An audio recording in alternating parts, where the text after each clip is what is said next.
It has now been 10 days since the impacts of Hurricane Helene were felt in the western part of our state, and still thousands remain in the dark and without running water. Governor Cooper says crews have made progress, but the road to recovery will be long. Thanks for being with us. I'm Russ Bowen. And I'm Liz Ortiz. Thanks for being here. CBS 17's Angela Taylor joins us live tonight from Clyde, North Carolina. And Angela, it's just one of the many towns hit hard by Helene.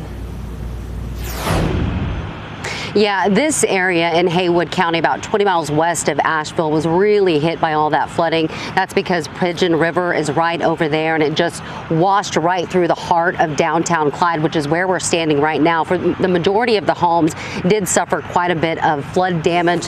Most of them, I was talking to a couple of owners, tell us that they will have to be torn down. Some do not plan to rebuild. Now, this is what it looked like as we were actually driving to Clyde. This is the Waynesville area where entire fields were washed away. We talked to a farming family here. They watched as the water climbed that silo. They've never seen the water that high before. This is our neighbor's house. We're helping them clear. There's a tree and a camper. There's a camper in the middle of our field. We're trying to get the trash out right now. We're hoping that maybe the federal government will clear the roads and we can at least try to push our fence back up.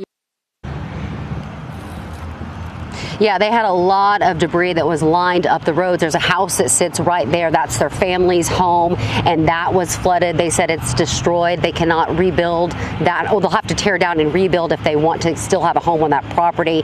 Now, just down the road, as we were going from Waynesville to Clyde, where we are, we did pass a trailer park. That trailer park was washed away, and sadly, we've learned that's where one person was found dead.